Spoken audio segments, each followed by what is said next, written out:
Bismillahirrahmanirrahim. Allahumma salli wa sallim ala sayyidina Muhammadin al-fatih lima ughliq al-khatim lima sabaq nasiril haqqi bil haqqi wal hadi ila siratikal mustaqim wa ala alihi wa sahbihi haqqa qadrihi wa miqdarihi al-azim. Allahumma akhrijna min dhulumatil wahm wa akrimna bi nuril fahm وافتح علينا بمعرفة العلم وحسن أخلاقنا بالحلم وسهل لنا أبواب فضلك وانصر علينا من خزائن رحمتك يا أرحم الراحمين. Assalamualaikum warahmatullahi wabarakatuh. Waalaikumsalam warahmatullahi wabarakatuh. Bismillah walhamdulillah wassalatu wassalamu ala rasulillah Sayyidina Muhammad ibni Abdillah wa ala alihi wa sahbihi wa man tabi'ahu wa nasrahu wa wala. La hawla wa la quwata illa billah, amma ba'du. Jamaah yang saya hormati, syukur alhamdulillah dengan kudroh irodahnya, dengan nikmat-nikmatnya pada hari ini, pada malam hari ini kita ditakdirkan oleh Allah Subhanahu wa Ta'ala kumpul di tempat ini dalam rangka menuntut ilmu yang merupakan salah satu kewajiban kita sebagai umat muslim. Thalabul ilmi faridotun ala kulli muslimin wa muslimatin. Jadi menuntut ilmu adalah kewajiban kita sebagai muslim, dan alhamdulillah kita ditakdirkan oleh Allah Subhanahu wa Ta'ala bisa melaksanakan salah satu kewajiban.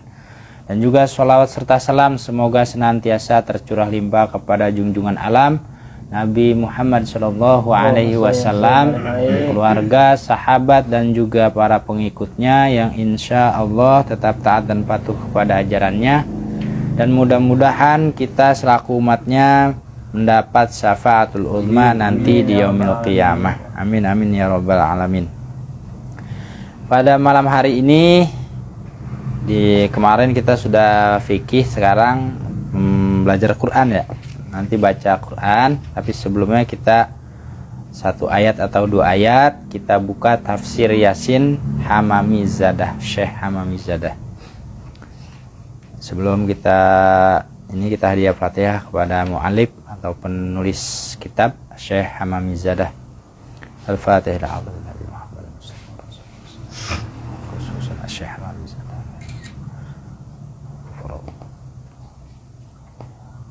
Al-Fatihah. A'udzu billahi minasyaitonir rajim. Bismillahirrahmanirrahim. Alhamdulillahi rabbil alamin arrahmanir rahim maliki yaumiddin. Iyyaka na'budu wa iyyaka nasta'in. Ihdinas siratal mustaqim. Siratal ladzina an'amta 'alaihim ghairil maghdubi 'alaihim waladdallin. Amin. Qala al-mu'allifu rahimahullah wa nafa'ana bihi wa bi'ulumihi fid dharaini. Amin. Kemarin sampai ayat ala siratim mustaqim, tanzilal azizir rahim. Ya, kemarin bisa dibaca tanzilal azizir rahim, bisa dibaca tanzilul azizir rahim. Lanjutannya, litunzira qauman ma unzira aba'uhum fahum ghafilun. Ayat tanzilul aziz litunzira qauman ma unzira aba'uhum fahum ghafilun. Litunzira memberi peringatan, supaya memberi peringatan siapa engkau, kauman pada kaum. Ma unzira, ma yang belum pernah, unzira diberi peringatan, aba'uhum kepada bapak-bapak mereka. Jadi Al-Quran diturunkan itu untuk Nabi diperintahkan oleh Allah litunzira, untuk memberi peringatan, kauman kepada kaum. Ma unzira yang kaum itu belum pernah, unzira diberi peringatan, aba'uhum bapak-bapak mereka, maksudnya nenek moyang mereka itu belum pernah diberi peringatan. Alamu bermula huruf lam. Ta'lilun itu lam ta'lil. Litungziro, lam litungziro itu di depannya ada huruf lam, itu namanya lam ta'lil. Lam ta'lil itu lam yang berfungsi buat sebab, alasan. Sebab atau bisa bermakna karena, bisa bermakna sebab. Litanzili untuk sebab diturunkannya. Nah, jadi sebab diturunkannya Al-Quran untuk memberi peringatan kepada kaum yang kaum ini belum pernah diberi peringatan. Kila dikatakan fama, maka bermula ma fi ma unziro. Di dalam kalimat ma unziro, kan tadi ada kalimat litungziro, lamnya itu lam ta'lil. Nah sekarang litungziro kaumam, maknya ini ma unziro dalam kalimat ma unziro, paham nggak? Kan ada ma unziro, litungziro kaumam ma unziro. Nah sekarang dibahas maknya ini, maknya dalam kalimat ma unziro. Linafyin itu adalah kalimat nafi yang artinya itu nafi itu larangan atau peniadaan gitu. Peniadaan berarti maknanya belum pernah sama sekali gitu. Belum pernah sama sekali unziro mendapat peringatan, belum pernah.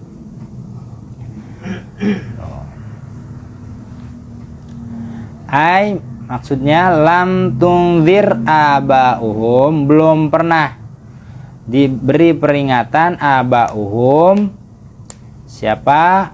Bapak-bapak mereka, al-aqrabun yang dekat. Li tatawuli muddatil fatroti, karena lamanya masa fatroh. Masa fatroh itu masa kekosongan wahyu, masa kekosongan atau masa tidak ada utusan, masa dimana kekosongan risalah. Jadi setelah Nabi Isa ke Nabi Muhammad itu jaraknya jauh. Nah disitulah terjadi fatroh, disebutnya masa fatroh, masa kekosongan risalah atau masa kekosongan utusan, masa tidak ada utusan yang diutus oleh Allah. Apalagi di kota Mekah. Ini kan pembahasannya di kota Mekah nih. Di kota Mekah itu nabi yang terakhir itu Nabi Ismail. Kalau nabi-nabi yang lain kan adanya di Palestina. Semua di Palestina kayak Nabi Musa, Nabi Isa. Nabi Isa kan lahirnya di Bethlehem. Bethlehem itu Palestina. Palestina kan jauh jaraknya ke kota Mekah atau Madinah. Nah di Mekah itu pernah ada seorang nabi namanya Nabi Ismail. Jauh banget. Jauh, masanya jauh.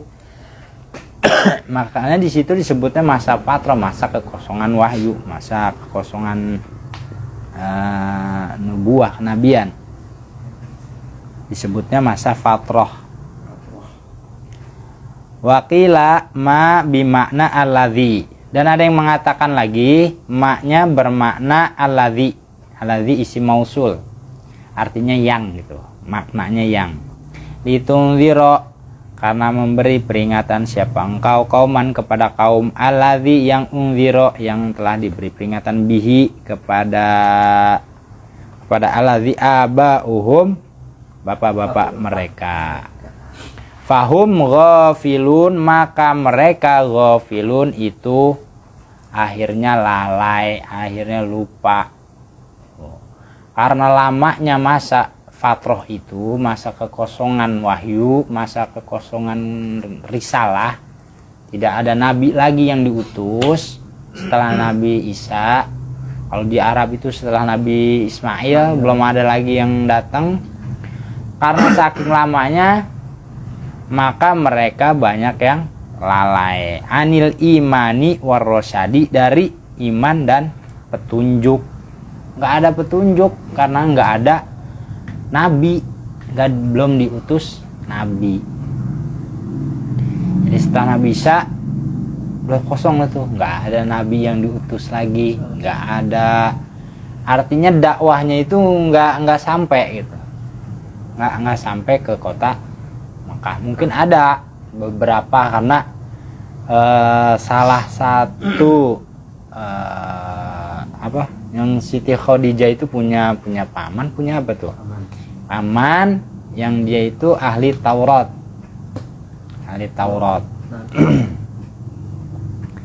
Cuma kan dia bukannya seorang nabi, dia hanya seorang orang yang tahu tentang kitab Taurat.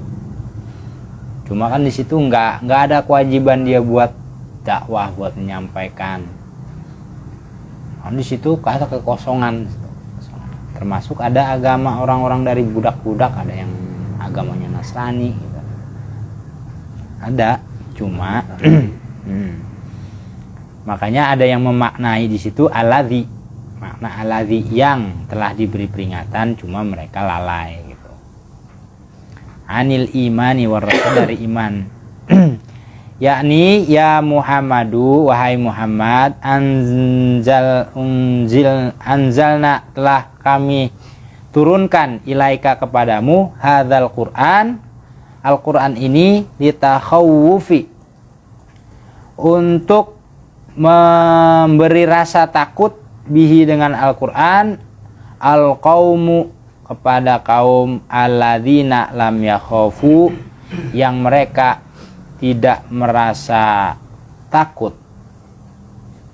Jadi Al-Quran juga diturunkan untuk memberi peringatan supaya kepada kaum, supaya mereka merasa takut gitu. Artinya diberi peringatan, ultimatum. Wal muradu, dan yang dimaksud minal qaumi, dari kaumu Quraisyin. Jadi dari tadi bicara tentang kaum apa nih? Ya, yang dimaksud adalah kaum Quraisy. Li'annahu, karena sesungguhnya kaum Quraisy itu min zamani Ismail alaihi salam, dari semenjak zaman Nabi Allah Ismail alaihi salam, ila zamanika, sampai ke zamanmu. Maksudnya ini munya ini kepada Nabi ya. Ila zamanika, sampai ke zamanmu, maja'ahum, tidak ada datang kepada mereka nabiun, seorang nabi, wala mursalun, dan tidak ada seorang utusan. Li'annahum, karena sungguhnya mereka itu dengan sebab tidak ada diutusnya nabi dan para rasul, ghafilun, mereka akhirnya lalai. La ya'rifuna, mereka tidak tahu, dinan, agama, wala syariatan, dan juga tidak tahu syariat. Padahal orang-orang Quraisy itu karena tidak adanya itu, akhirnya mereka disebutkan di situ zaman jahiliyah. Zaman jahiliyah, zaman kebodohan. Dari semenjak Nabi Ismail, kalau di kaum Quraisy ini setelah itu nggak ada utusan lagi tuh. Jauh banget. Di sini dijelaskan bahwa li'annahu, bahwasanya kaum Quraisy itu min zamani Ismail, dari zamannya Nabi Ismail. Zaman Nabi Ismail ke zaman Nabi Muhammad itu jauh banget. Makanya mereka banyak yang lalai, dan oleh karena itu Al-Quran diturunkan untuk memberi peringatan kepada mereka supaya mereka kembali kepada agama tauhid. Ya, wallahu a'lam. Dikit-dikit aja.